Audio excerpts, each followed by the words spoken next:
Good evening, everyone. It's lovely to see you all this evening. Thank you very much for coming. A very warm welcome to our Deanery briefing this evening, entitled Quality of Life for Everyone, How Do We Make It Happen? And a very special welcome to Sam Everington and Dan Hopewell as well for being with us this evening. We're really grateful to you both for giving us your time tonight.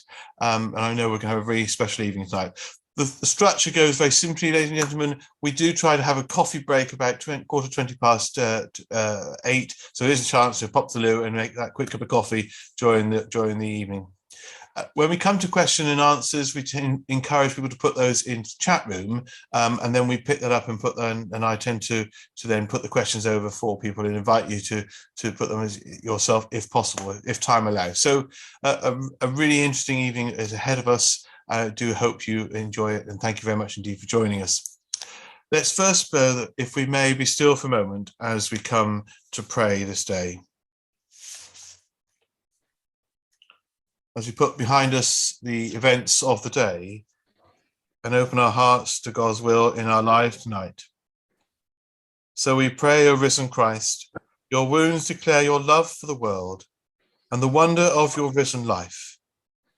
Give us compassion and courage to risk ourselves for those we serve, to the glory of God the Father. Amen.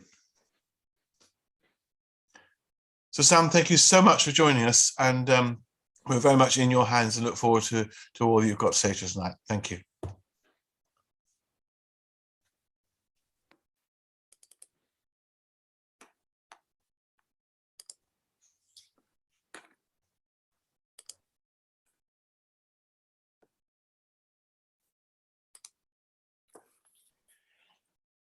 In a moment, I'm going to take you on a tour of the Bromley by Bow Centre and also around the country a bit, because Bromley by Bow started about 35 years ago with Andrew Mawson, a new vicar, coming to the church and saying and getting together with the congregation and saying they needed to do something different. They could see some of the enormous problems in one of the most deprived communities in the country and realised that actually they needed to reach out to the community and provide a whole raft of new supports. I'm also going to take you a bit around the country, because we've been going for about 35 years in this project around social prescribing, but actually this has taken off around the country now. As the CCG chair responsible for the health budget in the East End of London, I put social prescribing in every practice in Tower Hamlets, which is where we are, and persuaded government 2 years ago to put it in every practice in the country. Social prescribing, and I'll explain what that is in a few moments, is now something that has become international. And in fact, we just this year had our 3rd international conference of social prescribing. What is social prescribing? Well, I think in a nutshell, I describe it by looking at what I was what I was trained to do as a doctor. And that was very biomedical. And as we learnt very quickly, it didn't nearly begin to address the enormous health and well-being needs of all our patients. It didn't address, for example, the social determinants of health. In fact, I would say, and many people would say, it only addresses 20% at most of people's health and well-being needs. So what is the other 80%? And on the tour that I'm going to take you on, I'll give you some examples of what the other 80% is. But it is about helping people get a job and education. It's about the environment they live in and the environmental issues that they face. And it is about their creative and spiritual side. And if as a GP, I can actually support patients in all those areas, then I'm much, much more effective. And sometimes I would say, actually, a prescription I can give to a singing lesson or a gardening class is actually much more effective than anything I can give as a traditional doctor. And of course, we see this very clearly in some of the research, which shows that if you have a heart attack, what is more important in terms of preventing another one? Is it the drugs I can give you, or is it the exercise? The answer is the exercise. And this is something we've learned so much over the last few years, how important your lifestyle your social, physical, and mental health is to not just your length of life, but in some ways, much more importantly, your quality of life. Social prescribing and the way we work also is changing the paradigm of asking the question, what is the matter with you? And giving you a diagnosis, which means that we say you are a diabetic or you're schizophrenic, and turning that completely on its head, using the same word and saying, no, what matters to you as a patient? And that's why we are very different in the way we practice medicine and the way we behave as doctors. And that, of course, leads to a true partnership between the patients and the community. It's not a coincidence that I have never worn a tie as a GP. All my patients know me as Sam. You called me Sir Sam, but actually I never use that at all. I don't use the professor title, except when I'm trying to get something for somebody or give them a good reference. And then I use it. So if you ever get an email from me and I use my formal title, you'll know that basically I want something from you. So that philosophy is really important. And then finally defined in how do we define our vision? And I hope this is also the vision of many of your churches that you serve in. And the answer is not a vision around fantastic healthcare delivery, great outcomes. No, it is very simply fun, friendship, compassion, and assume it's possible. So this is the Bromley by Bow Centre. It sits in a 3-acre park. This is owned by the Corporation of London. And the Bromley by Bow charity basically have the management contract on this park. And you'll see it's absolutely beautiful space. And you'll also see any excuse for a party. That's what this is all about, fun and the friendship.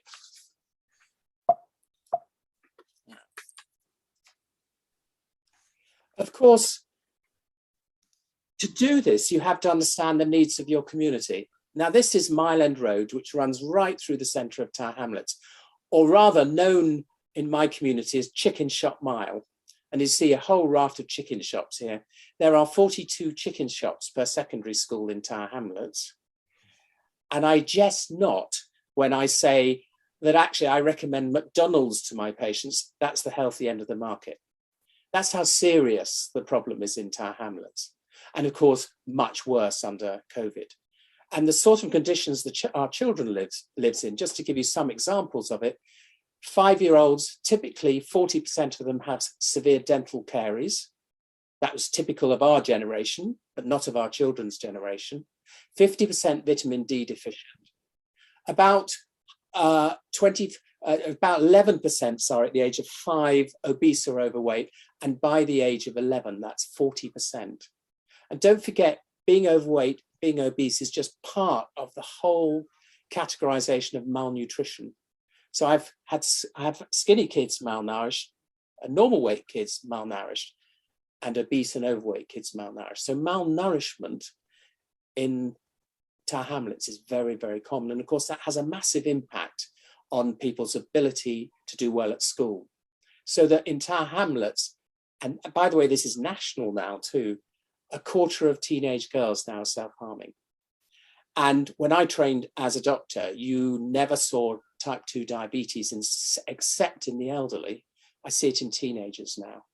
So we're sitting on a major crisis in our children. Of course, one of our campaigns, as GPs, by the way, we run the school nursing service. And one of our campaigns is to get a school nurse in every school rather than every 6 school and have them on the governing board. Because as a father of 5 children, and if you're a parent, I suspect the most important thing to you is to produce an 18-year-old that is happy, fit and well, and ready to face the challenges of the modern society. More important than the grade 9s at GCSE and the A stars.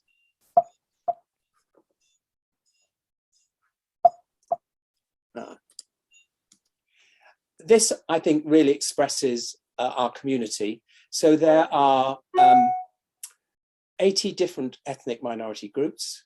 About 50% of our community is Bangladeshi. And of course, we suffered enormously under COVID, highest death rates in the country.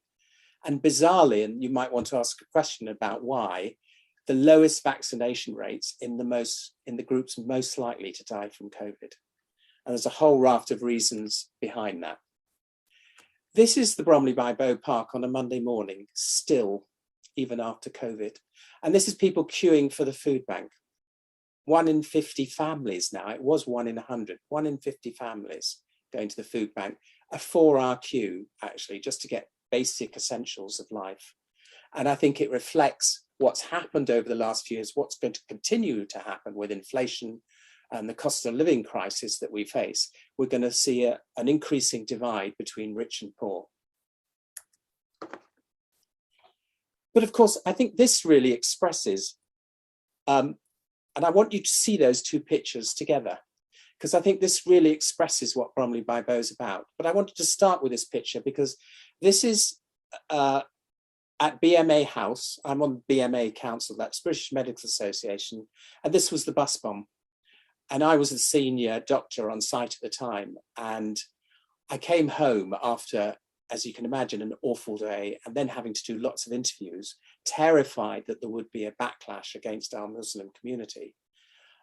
Really thinking deeply about how is it that you can so hate somebody that you can blow them up? And I think one of the answers to that is if you don't know them and you don't mix with them. And this is a typical, if you've been there this afternoon at Bromley by Bow, you would have seen all sorts of different communities just mixing together and it absolutely not being an issue. But how often does that happen in our society? And what can we do to make that happen? And of course, the church is a safe space, but so is general practice. It's a great equalizer, isn't it? Health and ill health.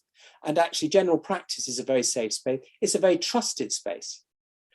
For example, one of the social prescribing projects by a friend of mine in Leicester, who's a GP, she got together with the superintendent of police and put a police station in her waiting room with a little blue light above one of the doors. And if you met the policemen there, they would say to you two things. One is they're liked by their community. This is a new experience for them. In deprived communities, actually, it's really tough for police. And secondly, their bosses thought they're fantastic because they reduced the crime rate on the local housing estate to 20% of what it was. And they have people queuing up to be housed on that estate. Before that, they were boarding up windows. That's social prescribing. It's different in different places in the country. And it's all about addressing the needs and people's passions. But of course, this was Bromley by Bow 35 years ago. And known by my East End patients, they say it as it is, as dog shit green. And you will recognise those parks around the country, spaces where people will be very uncomfortable about going. It was really interesting. The group I took around this afternoon from a big international IT company called Cerner noticed all the kids from the local school playing in the park. And they said that just doesn't happen in their park area, actually, because it's not considered a safe space. That's it then, that's it now. Quite beautiful, isn't it? And quite extraordinarily, if you see the building on the right, that's the health wing. Then in the middle, we've got the community cafe, and then on the left-hand side, the community care, and then the social enterprise barn. What's stunning is we built this in a park. How often have you ever seen people get planning permission to do that?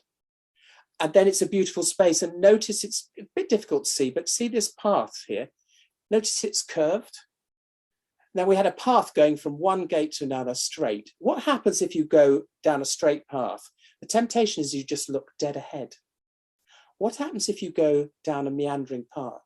If you meander down a river, that's what it's designed to be. And actually, if you look at that path, there's lots of pottery in it, which is leaves, frogs. It's a project done with a local community. And our potter, we've got a pottery at Bromley by Bow, and the whole idea, it was a riverbed. And the idea is you meander your way through and you look from left to right and see so much more. And of course, I like to say that now, if you ever go into duty free to any airport, exactly the same has happened. They've clearly stolen our idea. And of course, this is the entrance to the park. And you might, in the previous black and white picture, have seen this on the side of the park. It's a gateway that was taken from the Strand in central London and put on the side of the church in the 30s. And we thought, wow, isn't that beautiful? And here is another example of working in partnership, because this was financed, the restoration of it was financed by Tesco's. They paid about £20,000 to do it. And like we always do with partnership with private business, the voluntary sector or church, we always say, and what can we do for you in return? And one of the things we helped them do was look at their local supermarket. And why was there not a lot of Bangladeshi clients? What was the food they needed to sell? How did they need to promote and celebrate Eid festivals, for example? So beautiful entrance. And this is actually how it is almost today, because if you go in there, the Wisteria's there, and you're hit with this beauty and this beautiful smell as you're about to go to a doctor's appointment. And of course, that is planned. You know, as doctors, you can not sometimes forget that your patients are terrified when they come to see you. Have I got cancer? Have I got meningitis? And so the environment that you create for them and that journey they take towards meeting you, and I suspect it's the same as going through a church, through the church door and meeting the vicar. It's really, really important that you get them to a state of mind that's relaxed, that makes them feel this is their home or their garden. And of course, that's the entrance that you go into. And we're just about to go into the surgery in a second, but quite a beautiful space. And Paula, our sculpturist, has done this piece of sculpture here.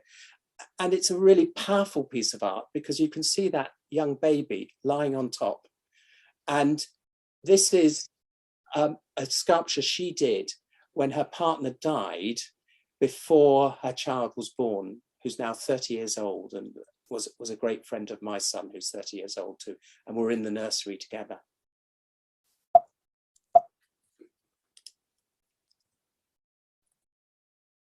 And of course, a water feature. Why wouldn't you have a water feature and frogs, actually, to relax people down?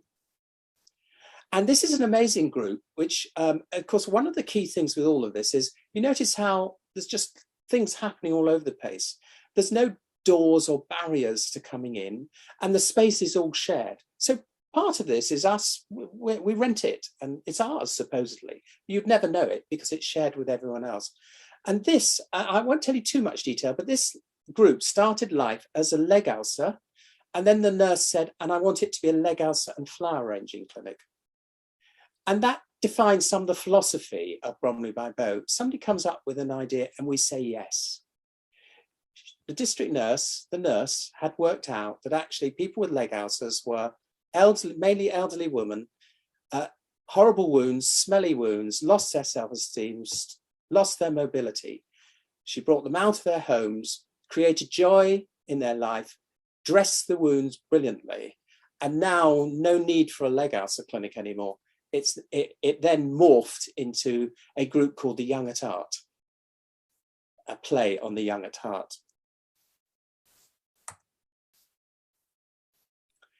I talked about partnership with patients and the relaxation. This is the waiting room. Notice how warm that is with all the wood, all part of this, and open, so you can have great conversations. And actually, if you come into our consulting rooms, flowers, pictures of my family in front of me, and actually me sitting next to the patient, working together. Really important. From a medical perspective, absolutely crucial. You will get far better outcomes if you support the patient to manage their healthcare. A very simple piece of research shows that if you measure your blood pressure, you've got hypertension, just the act of measuring it will reduce the blood pressure by 5 millimeters. And which, with whatever disease you look at, if you support the patient to self-manage it and you're just there to support them, you'll get far better outcomes.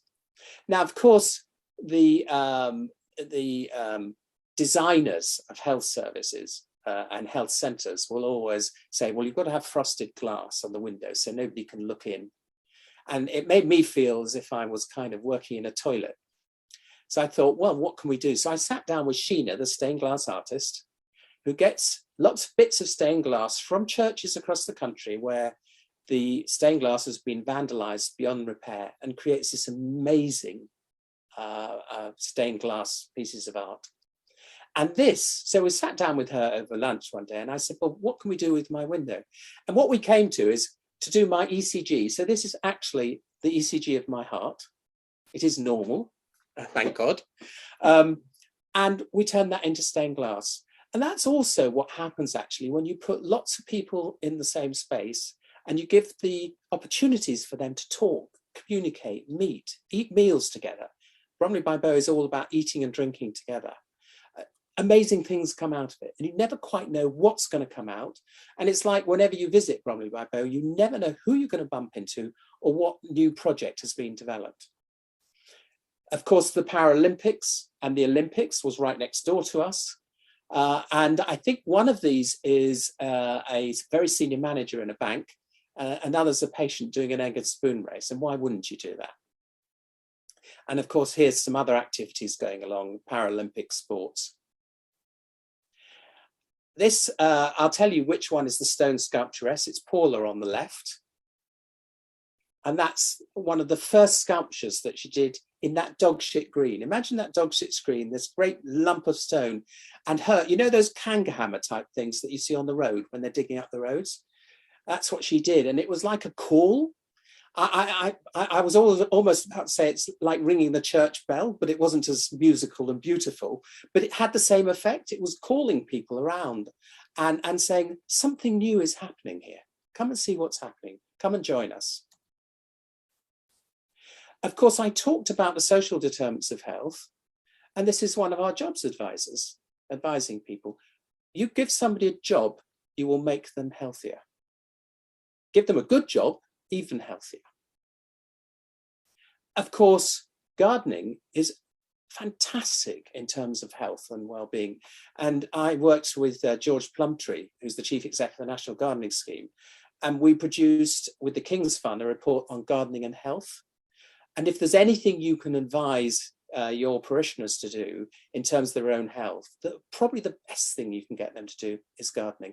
Whether it's gardening in the churchyard or allotment gardens, whatever it is brilliant exercise. It's brilliant for your mental well-being. In fact, the National Gardening Scheme, who amazingly collect money for all this charity, did a survey of all their visitors.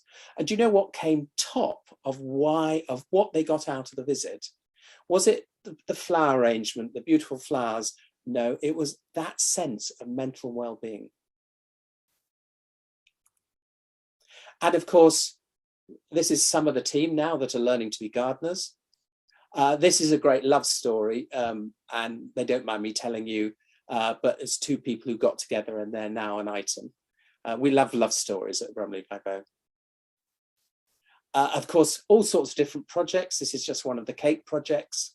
We've got something called a scheme here run by Fatima, who's been working with me now for about 25 years. Amazing woman. She's an advocate. She's Bangladeshi in origin. And this is a project called Grannies in the Kitchen. And she takes them on walking, a whole raft of things. And she sits in my consultations and interprets and advocates for the patients. And often you'll find she'll be talking away and they'll be talking away for about 2 or 3 minutes. And then she turns to me and said, Sam, this person's got Helicobacter gastritis. Please just prescribe them omeprazole. This is what happens, by the way, if you open your heart to working as a team. You create the most amazing clinicians from all these other people. You know, everyone becomes a doctor and a healer in this process. And of course, at the front of the cafe is our Connect zone, and where the social prescribing team hang out. They've got little consulting rooms off here, and you can just wander off the street and you can just use the laptop, or you can talk to them about your plumbing problem, or you need a job, or you've got financial problems. Amazing project 2 years ago, about 200 families. I think in the end, they managed to save them £2,000 a year by just looking at what they were spending on energy and a whole raft of other things. That is extraordinary, absolutely amazing, and is the difference with families like that of being able to put healthy food on the table or not. And of course, we call ourselves a community university. So we run lots of NVQ courses. This is amazing. There are lots of people who don't have the GCSEs, but are entirely capable of doing a degree. I like to illustrate this by talking about, first of all, the cafe at Bromley by Bow, which is one of our projects, the Unity Cafe, and it's training ground for people with learning disabilities. And if you ever get the chance, by the way, and you need a holiday, go down to Fox's Hotel and Academy in Minehead, which is on the sea. My 2 nieces who with Down syndrome have been there, and it's just amazing. And they go there for a 3-year training course. And why shouldn't somebody with a learning disability have a right to do a degree course? Now, what's the outcome of all this? Well, as a good uncle, I turned up and stay at the hotel. And of course, as a good uncle, I said to her, well, I'll take you out to a restaurant. And she took me to the most expensive restaurant and ordered pink champagne. And I thought, yes, all that education was so worthwhile. Absolutely fantastic. And if you go and stay there, you'll have the most uplifting experience, because rather than that sense when you go to a restaurant of those irritated people who are not being served in time, you will see customers when somebody like Amy is stumbling with Down syndrome to carry the tray, get up, help them and take it out to the kitchen themselves. And that experience, with that experience, they're much richer for it. So do go and visit. And of course, this all started with the church. It's United Reformed Church. A vicar came there 35 years ago, Andrew Mawson. He's now in the House of Lords. And he and the community just got together and said, there's a whole raft of problems in this really deprived community. What are we going to do that's different? And of course, one of the first things was art studios. The artists were in squats down the road, and Andrew and the congregation said, well, we've got space. Come and have your workshops here. The church at that stage, it isn't anymore, was a nursery. There was a need for a nursery. And so my children went there. We paid their full costs. And then there were children there from social services in the nursery. The nursery is now down the road. This, my team teased me about this. They always accused me of being married to my work. And this is me getting married at work about 7 years ago. This is Andrew Mawson, the vicar and the Lord. And this is the end of my wedding. And he and I obviously love champagne. And that was the end, and him flying off the corks and serving everyone with champagne. It was the most amazing event. This, you can imagine, it's not about the doctor or the GP anymore. We've got a most amazing team, and I just want to share some of the team with you. So this one where you can see the arrow is a nurse, is a full profit sharing partner of the practice. She gets paid the same as a GP. This one, Nicola, started life with no qualifications, now healthcare assistant, training to be a nurse. This is Christine here. No qualifications whatsoever, the most amazing phlebotomist. She loves taking blood. And of course, she gets to know all the patients with long-term illnesses. And it's fantastic East End character. And now is an amazing diagnostician. She was the one who picked up with a patient that actually they were unwell, because she said, what's wrong with you? You look different. She tested their urine. She found something in the urine. She rang through to me, said, Sam, this patient's got a kidney infection. You need to prescribe them an antibiotic. And wasn't she right? And then a whole raft of different nurses doing different things. But the final one I'd share with you is Siobhan, who runs a team of integrated workers, which is the social prescriber, the psychiatrist, the geriatrician, the Macmillan nurse, so that we can actually proactively manage all those patients with terminal illness, complex care, and housebound. 47% of people with terminal illness die at home. That is shocking. I don't think any of you wouldn't choose to die at home surrounded by your loved ones if you had that choice. We can make that happen. Things like, actually, I give my mobile phone number to all my terminally ill patients so they can ring me at any time. And I remember Well being run in the middle of surgery by a young woman. And she just said to me very calmly, she said, Sam, my mum's just died. Could you possibly pop round at some point? This was a woman who was terrified of managing the death of her terminally ill mother at home. So I went round, typical Bangladeshi family, about 50 people in the house. So you have to do the kind of equivalent of your last rites in front of everybody. And I sat down with her with a death certificate, very important to the Muslim community, to be able to bury their loved ones within 24 hours. And sat there and said, look, I'd like to say something which your mother would have said if she could say it to you now. And that is, thank you so much. You gave me probably the best gift in life, and that was a good death. And what you get also out of this, and what she got out of this, was great pride in what she'd done, but also far less bereavement. And one of the awful things in our modern day society, and I think that's where the church is so helpful in trying to go the other way on this, the awful thing is how death has become medicalized in hospital. And the pain and suffering that causes to people is so avoidable in many cases.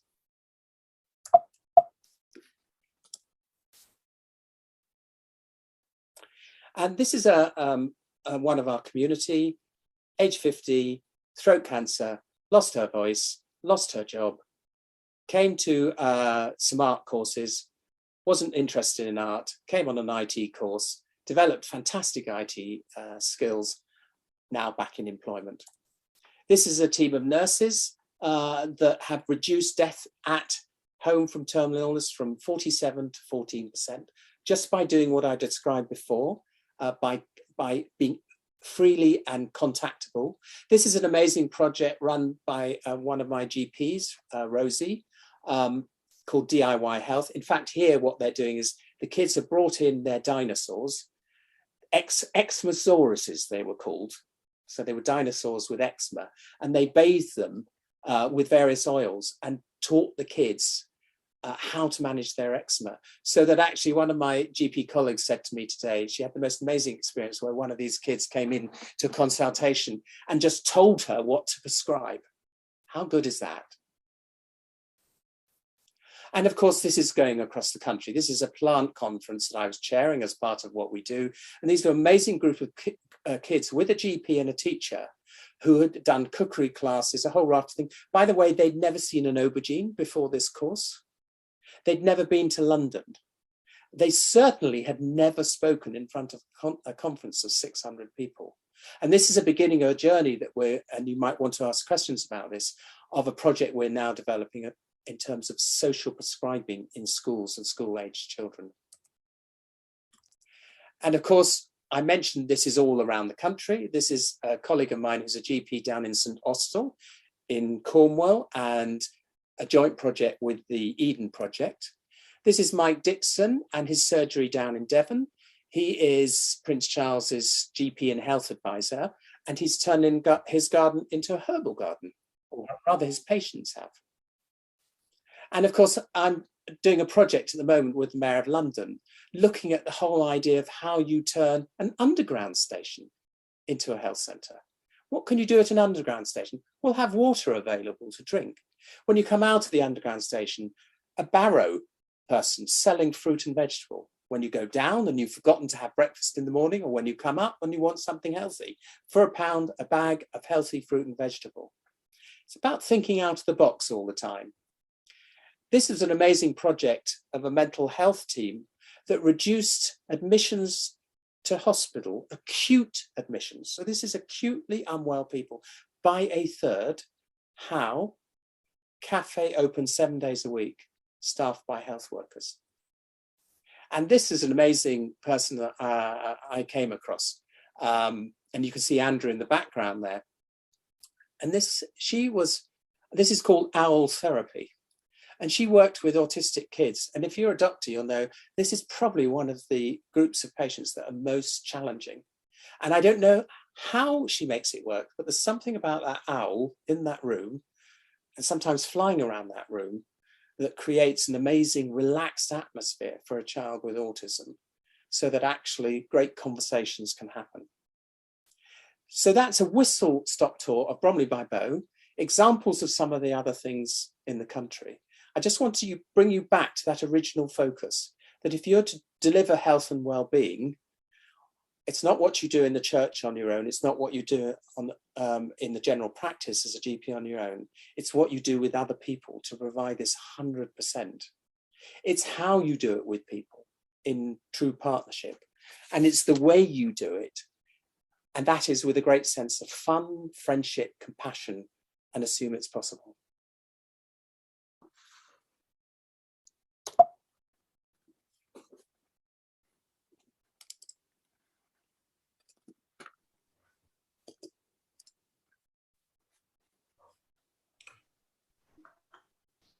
Thank you, Sam, very much indeed. That's super.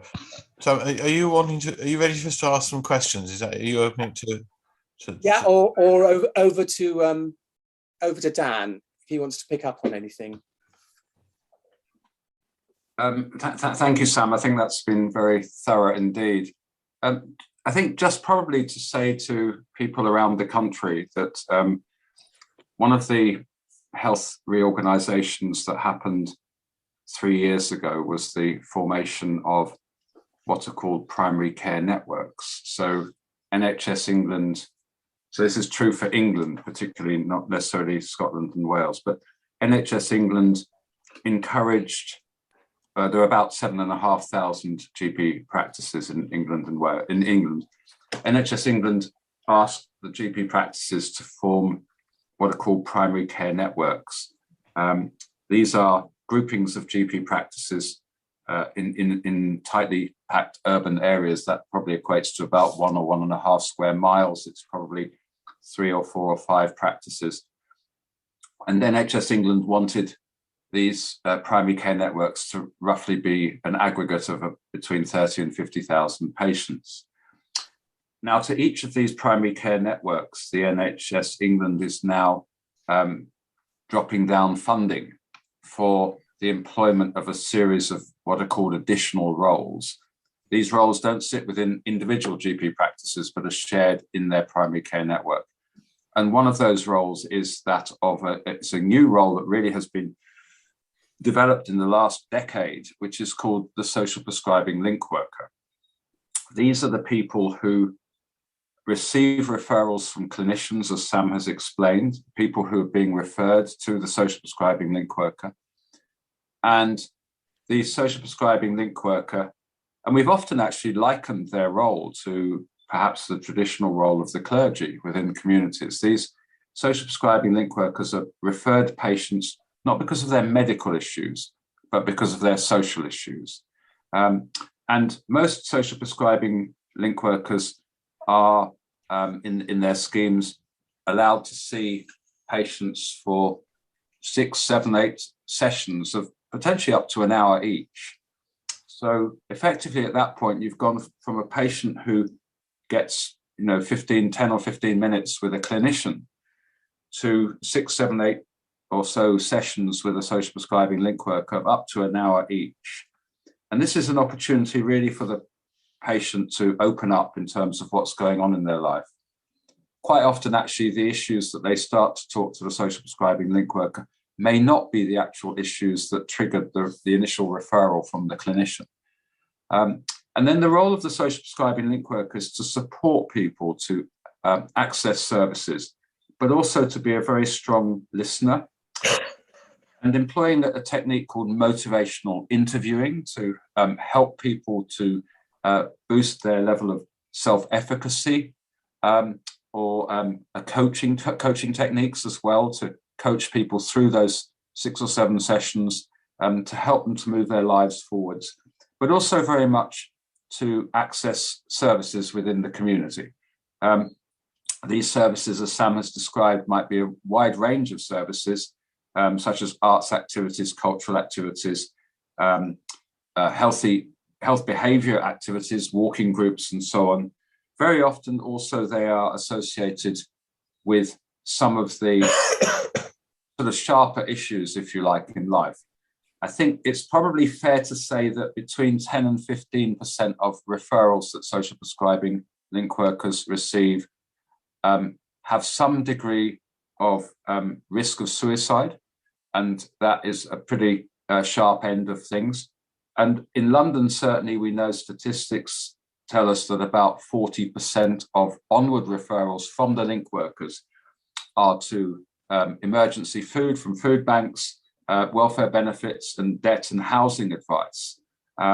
So the cost of living crisis, which actually, if we were to be quite honest, long predated what's happened in recent months, as Sam showed in that photograph, and as we know in the Bow Food Bank, which is our local food bank and actually now housed at Bromley by Bow, the numbers of households being fed each week rose under COVID from about 100, 120 a week to, I think at the peak, something like 800 households a week. It dipped last autumn. It's steadily climbing back up again. But the rise of food banks actually long predated COVID and across the country, and the situation that people face in terms of the cost of living crisis is really long predates what's going on this year with energy costs as well. Of course, it's going to get worse.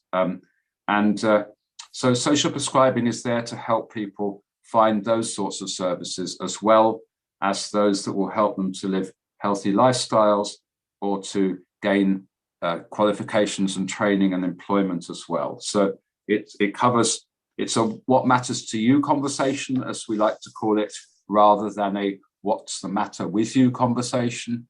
It's very, very person-centered. And that's one of the things we like to say, is that social prescribing link workers, as a new profession, are really sort of recreating many other roles that probably people had in communities in greater numbers before. You know, the very tight-knit communities where everybody knew somebody in the neighborhood who you would go to when you had a problem or didn't know what to do. You know, one of those wonderfully kind of equipped neighbors, or sometimes the publican in the local pub, or other people there, or, you know, sometimes the lollipop person outside the school, you know, or of course the priest as well. All of these people might have been those sorts of people who one had that sort of a conversation with. Of course, in modern society, that sort of tight-knit neighborliness has fallen away substantially. And in a sense, that's perhaps what we have recreated in the social prescribing link worker role. I think the interesting thing for churches up and down the country, therefore, may be to think about how they get involved with social prescribing. Are they able to get in touch with their local social prescribing link worker? And the wonderful things that go on in many churches across the country will be, you know, the coffee mornings, all sorts of things that happen within churches as well, the social groups and so on and so forth, will be some of the things that undoubtedly social prescribing link workers are looking to refer people to. And, you know, it's all about trying to strengthen the fabric within communities. Part of the role of social prescribing link workers is about trying to build a network within neighborhoods of provision, not just so that they can refer to that provision, but actually trying to create greater strength and resilience within neighborhoods. So I would definitely suggest that churches seek out the social prescribing link workers in their communities, see how they can get involved with them, potentially, as I say, receiving referrals from them of people who might benefit from some of the activities that go on in churches and community centres that are associated with churches as well, because these are the very things that people will need, and that the social prescribing link workers will have clients who will benefit from those sorts of services.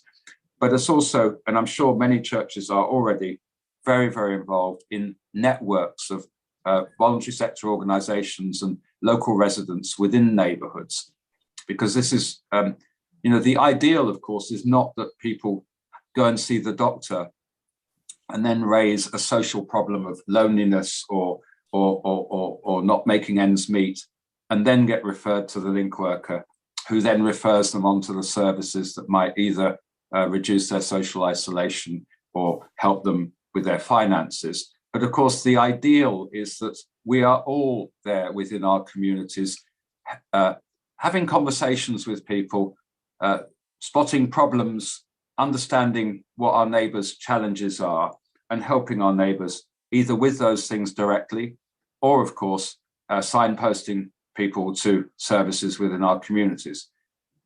It would be a complete mistake to think that all of the burden of that can be shouldered by social prescribing link workers. It couldn't possibly be. This is a whole effort of whole communities to support each other and to create wellness and health and happiness within those communities. And so social prescribing is definitely part of that.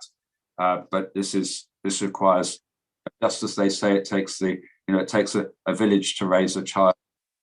So it takes a village or a town or a neighborhood to create health and well-being. Thank you.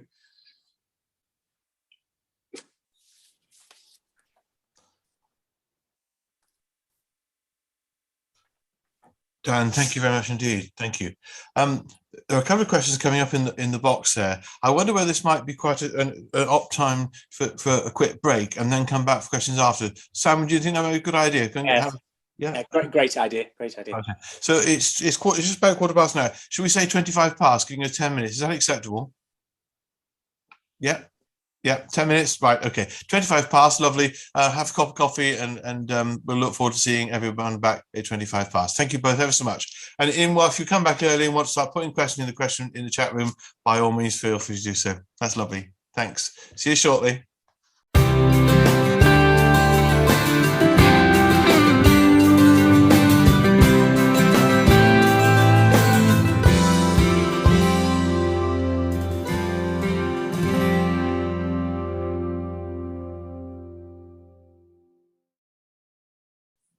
There's some good questions coming up here, Sam, in the group box. Martin, perhaps you could ask Elizabeth's question for her, as she can't ask it. She's on the microphone. It would be a good starting point for us, perhaps. Yeah. Okay, let's start off with that. So, Elizabeth, on your behalf, I'll ask your question. So she puts in there, so a group of parishes wants to explore these ideas. What's the first step? A GP practice or find a friendly food bank or what? I think I'd say everything is about relationships and being quite organic. So I think I described that police station in a waiting room. The answer is just sit down and have a meal and have a conversation and see what comes out of it. The other thing I think that's been really important for Bromley by Bow, I described our part of that space technically as mine. I pay the rent on it. It's about opening it up to people and saying, actually, no, this is yours. This belongs to the community. If you come to Bromley by Bow, there isn't an NHS sign there, and there isn't a sign saying Dr. Sam Everington Surgery, and that's really, really important. It makes the community feel it's theirs. We had, I don't know whether you remember that health minister, John Reid. Labour health minister, very gruff Glaswegian, and Labour government in those days were very keen to brand the NHS on everything. So he came and he was slightly irritated that we didn't have an NHS sign. And I said, why do we want that? This belongs to the community, not to the state. And then he said, and there's no signs telling you about where to go. And I said, I looked him straight in the face, quite seriously, and said, Minister, that's because we encourage our guests to get lost. And he took a double take on that. And I explained what happened. If you arrive at Bromley by Bow, first of all, you're not sure it's the health centre. So have you arrived at the right place? You then come in through the archway and you don't quite know where to go. And two things happen. Either you stop somebody and you say, can you help me? I'm trying to find. Or somebody who's part of the centre and part of the community says, you look a bit lost. How can I help you? And I always, when I'm teaching hospitals and around hospital design, I always say, best thing you could do in the hospital is take all the signage away, make sure everyone got lost in the hospital, because the conversations and the communications and the mental well-being that would come out of that would be quite fantastic. So I suppose my message to you is just be organic. And finally, you know, that district nurse and the Leghouse and flower arranging clinic had a passion for flower arranging. Follow people's passions and you won't go far wrong. Try not to tell people what to do and try and just say yes. Somebody suggests an idea, just say yes How can we support you? And that's the whole thing of Bromley by Bow. There's a whole raft of people who've become volunteers and then running projects.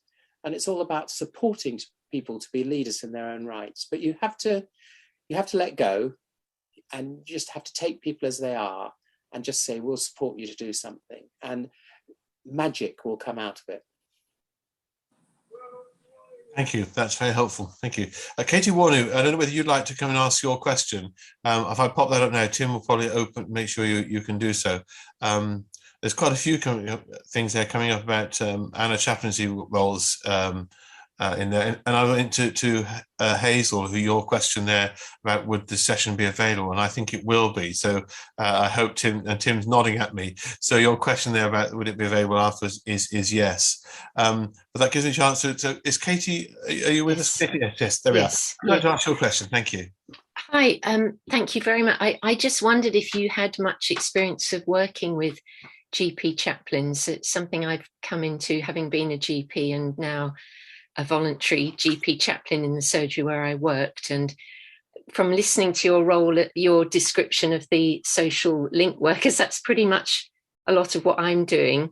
And it's a really brilliant link with our sort of church, the parish, the community cafe, stuff going on in the community. And I've been really struck by how receptive, positively welcoming the medical team were to having somebody who could also look at the spiritual dimension, as part of the whole person. But I just wondered if that's some role that you have come across.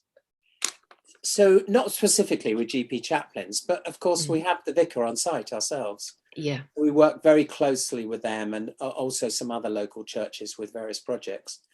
It brings to mind at the moment when I was in surgery in the morning and one of my patients died, and I knew that they knew the vicar really well, so I just rang the vicar and they went round. You become part of the same team, and in a sense actually you and I are doing exactly the same job. It's about people's health and well-being and their spiritual and creative well-being. It's a very similar job, and working together you create an amazing team. And you teach each other in the process, by the way. I mean, one of the things I say is there's not a day goes by that I'm not learning something off some of our volunteers or some of our patients. And I hope they're learning something from me too.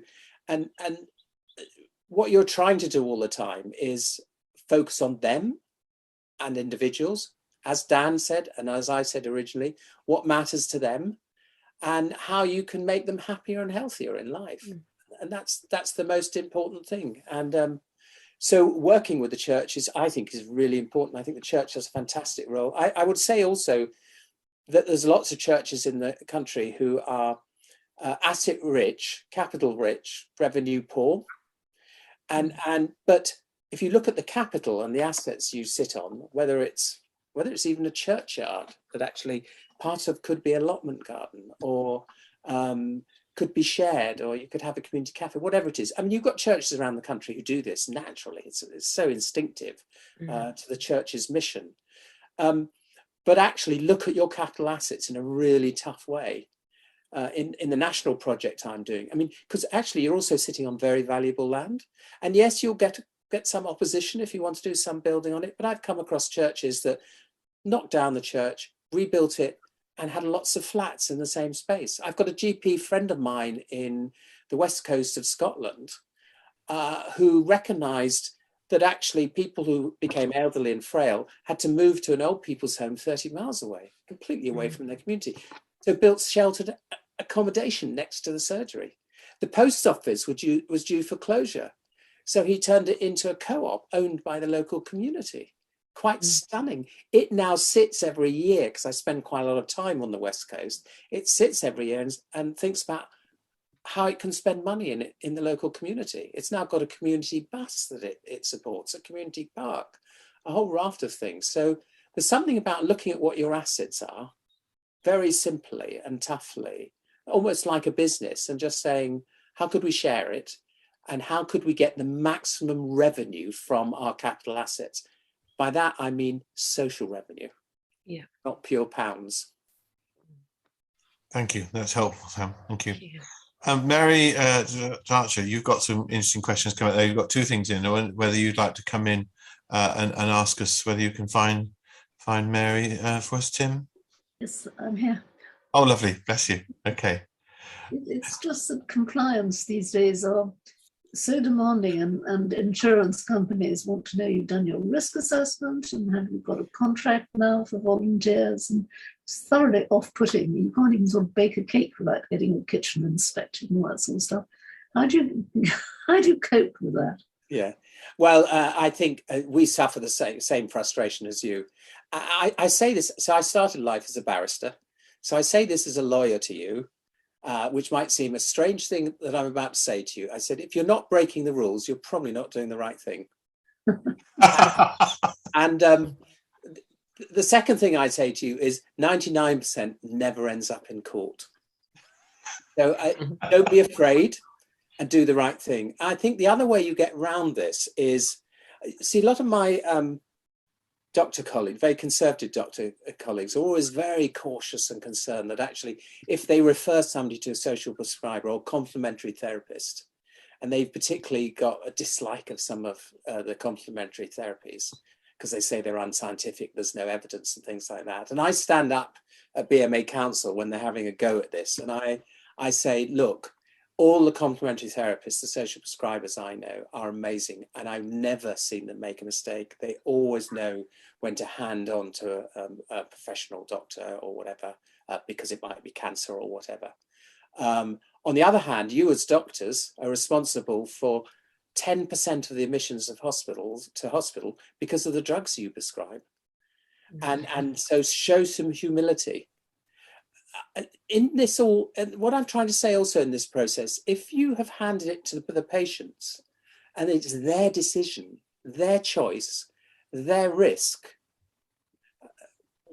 in some ways the issue goes away. So there's something about actually making them, it's all about supporting them to make the choices they want to make. And of course you point out some of the risks in the process. But I agree entirely with you, Linda. It drives me absolutely insane. And some of the rules, for example, the rule which says you have to have frosted glass, on your windows because of confidentiality, which makes you feel like you're working from a toilet. These sorts of things are just nonsense. And of course, if you came into our consulting rooms, actually those sort of what I call the health and safety police will have 40 fits, but it's all very well having a highly sterile environment, but actually the vast majority of people we see are mentally very distressed. And so the warmth, the wood, they tell you not to have wood because it's not good in terms of infection control. And yet, how do you balance that with the mental health impact it has with them? Flowers, I mean, a lot of people are told not to bring flowers into hospital now because it might cause an allergy. I mean, this is barking mad stuff, and actually it's cosseting people. So sometimes, they'll live to the last minute in terms of hours or days, but the quality of life is absolutely shot. I said to a patient the other day, and it made them laugh. I said, listen, you and I are going to die. Now, can we talk about how you're going to make the most of your life? Actually, you have to put things in perspective. You have to break the rules. And you have to do the right thing. And I break the rules. I break confidence on occasion because it's the right thing to do. And I'm prepared to stand up in court and justify what I've done. I'm sure you will have done the same, actually. That daughter, in theory, the mum who said, don't tell my daughter about what's really going on. And they've got some dementia or something like that, but they've got the capacity to tell you to do that. Well, sometimes you do it. And my view is you take the risk with humility because actually it's the right thing to do for the person. And the vast, well, I've never come unstuck. I've certainly not been jailed yet so far. So I allowed a supplementary to ask, by all means, carry on. Yeah. To ask about prayer. Are you careful about offering to pray with people or suggesting it? Or? So I don't do it as a clinician. and I wouldn't suggest it as a clinician, but there's ways you can support them, because you'll know some people aren't religious, some people are. And so although I wouldn't do it individually, because it's very difficult to, you've got to be very careful actually as a clinician. It's a very difficult ethical balance. Mm. But actually I wouldn't hesitate if I know, for example, somebody's Christian or Muslim, to suggest, you know, getting in the vicar, priest, or the imam, or suggesting they go and talk to them on occasion. So a lot of my patients who are Muslim and have really bad diabetes, for example, they're supposed to starve through Ramadan during the day. And it's pretty grim, by the way. It can be up to 14 hours. So imagine if you're a frail person during COVID and you're not allowed to drink anything for 14 hours. I mean, that actually, for somebody who's very frail and diabetic, can put them at risk. And so I'll often say in those circumstances, well, I will often say, well, by the way, your religion allows you. So sometimes I will quote what the religious precedent is. Your religion allows you to give money to the poor in replace of fasting. Can I suggest you do that? And if they're still unclear about it, I say, well, why don't you go and discuss it with your imam? So there's all sorts of ways I'll signpost people, but it's quite important not to impose your values on patients. And it's a very fine dividing line, but very important not to do that. It's their life. Mm, mm. Thank you, Sam. Thank you, Mary, very much indeed. Catherine Hitchens, you've picked up about the patient participation groups there, and I wonder whether that's something you might like to just come along if you're able to. Tim's managed to find you, and Sam, whether a discussion could be had on that, because I think there's some thoughts on that. Thank you, Catherine. I'll unmute you. No, I can't. There you are. Thank you.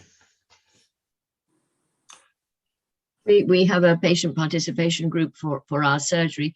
We are a rural area, and I'm thinking that so much of what you're saying is for urban areas where the population is in a very small area by comparison. Some of our patients will be in villages 10 miles plus from the surgery, and so there will be lots of churches that would be lovely to be involved. But it isn't as simple as an urban setting where everyone's up together, as it were, and much closer. What was the other thing I was thinking?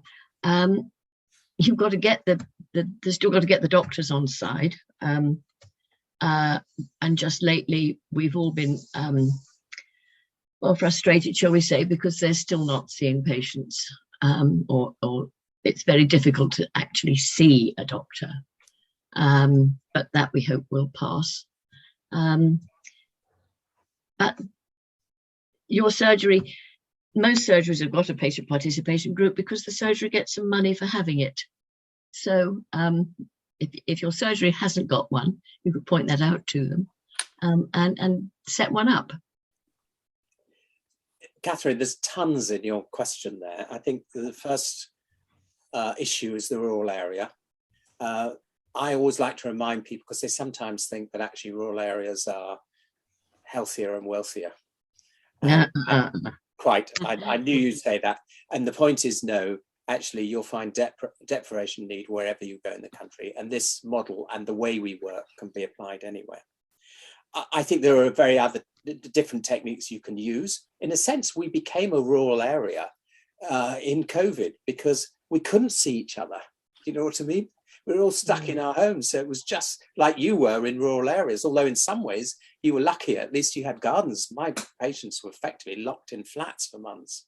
But actually what we did was create amazing relationships and social prescribing through Zoom. And in fact, we expanded our patient contacts with the social prescribing team threefold during COVID. So quite extraordinary. So there's something around Zoom, something about doing things in different ways. Your point about general practice, one of the things I would say always, where we have the most success is where we go and talk to people and create a win-win scenario. You know, the doctors many years ago were quite skeptical about social prescribing. And they were all feeling really overworked, and they're very overwhelmed at the moment with the task and the backlog, what I call the non-COVID pandemic, by the way, which actually is far, far more work and stress than actually during COVID. It's all those people who didn't turn up. There is now 6.36 million people on the waiting list and growing, and we're managing them in primary care. So the stress is enormous.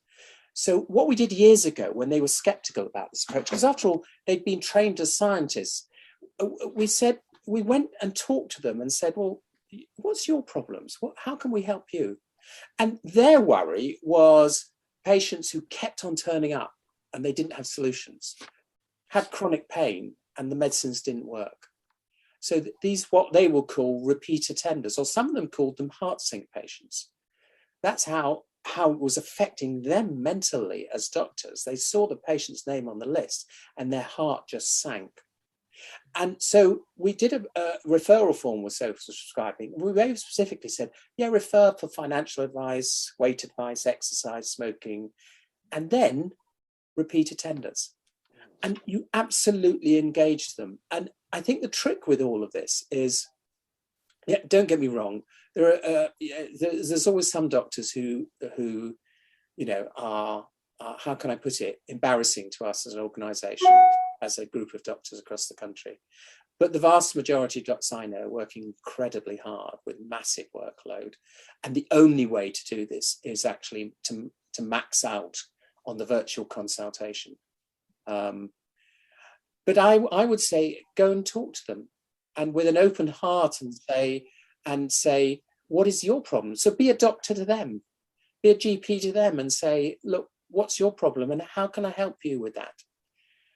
And you will find some common ground where you can create a win-win scenario.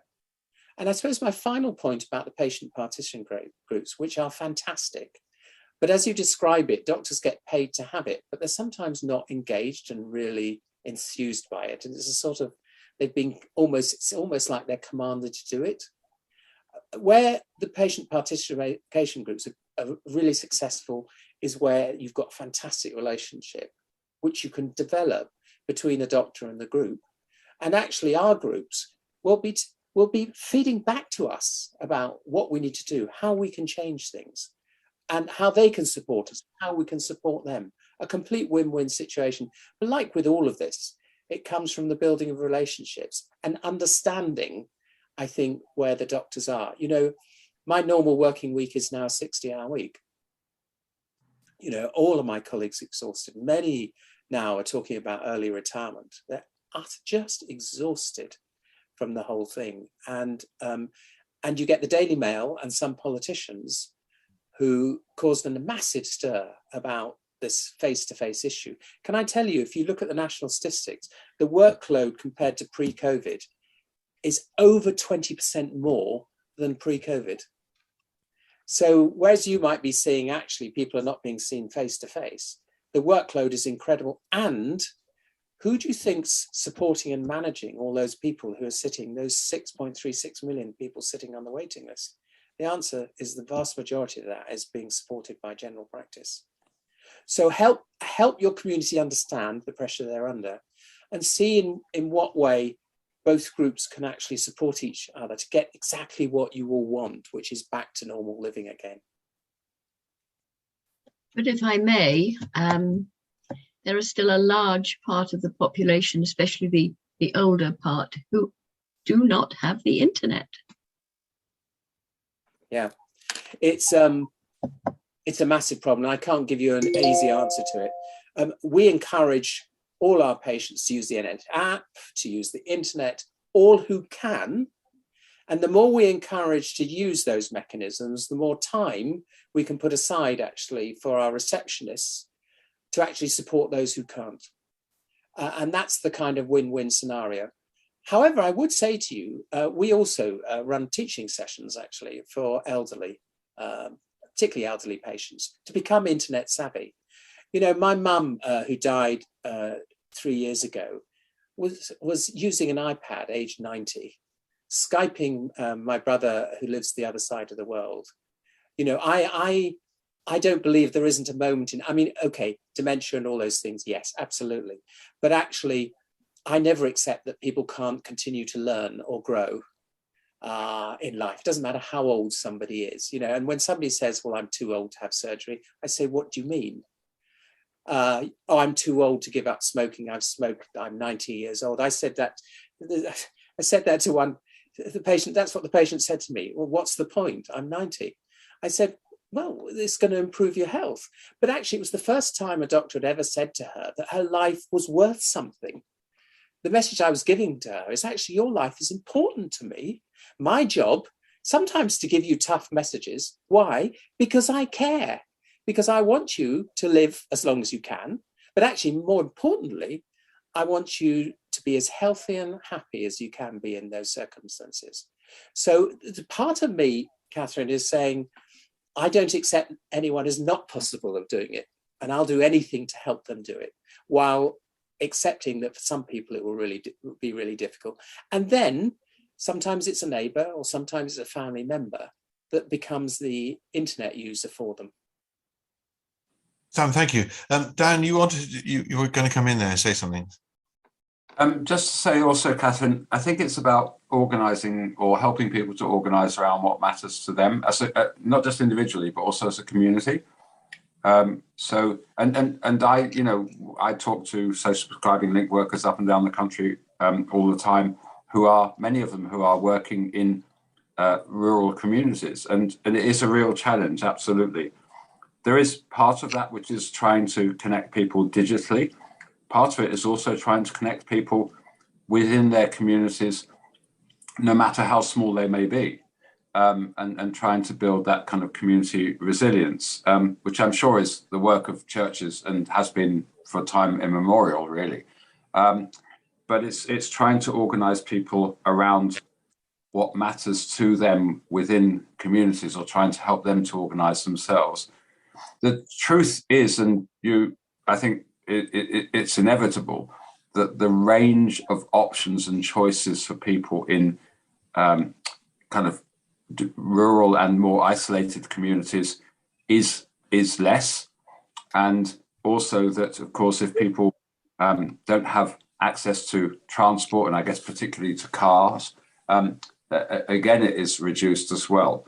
There are many communities that have schemes, including volunteer-run minibuses, for example, to help people to get to activities in local towns as well. And there are many digital inclusion schemes with local buddies that support other local people to get online. None of these are a universal panacea, of course, but there are attempts to try to do that. But I absolutely take your point that you know, rural communities face challenges that urban ones don't. But I think social prescribing link workers are aware of those challenges, and I think will be good allies to you in trying to, you know, harness the resources that are within the community to try to overcome those challenges. And patient participation groups can potentially be part of that as well. And trying to do things actually within GP practices, you know, coffee mornings in waiting rooms in GP practices, all sorts of things that can help to reduce social isolation or bring people together with the opportunity then to talk about what they might like to do within, say, a GP practice waiting room. You know, persuading the GPs that the waiting room can become a social setting as well, for example, might be one way to go, with the support of the social prescribing link worker. Well, thank you. We do some of those things already, but I'll take it all back and see what else we can manage. Thank you. Great. I mean, one of the great things about Sam and Dan you've given us tonight is a wonderful view that there are more things we can all do, and some things will work in some places, not in others. But it's actually finding what will work in our particular communities, and that's been really, really helpful. So I want to say thank you both very much indeed. I don't want to cut you off if there's anything else you want to add, but are you happy that we still draw to a conclusion, Sam, or is there anything else you wanted to say? Yeah, just an offer to you. We always offer to show anyone around Bromley by Bow. So if any of you ever want to come and I'll have lunch with me, you're entirely welcome. Might just take you up on that offer, Sam. That would be really good, actually. Yes, thank you, Dan. Thank you very much indeed for all you've done tonight, Sam. Both of you, you've given us a really stimulating evening and got lots of things going. So we're really, really grateful for you giving up your time to be with us tonight. Thank you very much, and to all our participants for joining us tonight on this briefing. It's been lovely having you. So thank you very much indeed. And I think I'm going to hand to Alistair, who's very kindly going to lead us in a final prayer before we leave tonight. So Alistair, over to you, my friend. Thank you. Thanks very much indeed, Sam and Dan. It's been really interesting to hear some of this work, and it's really inspiring to see the ways that the medical professions can actually engage in such a different way. And your encouragement to us, Sam, to break some of the rules is something that even this Archdeacon will be trying to pick up and see what we can do. That's good from an Archdeacon. I'm going to finish with a prayer, an old prayer, partly because actually quite a lot of what this is about how you as individuals have been transformed by your engagement with God and how that has led you in so many ways in a number of things you were saying through the evening, really.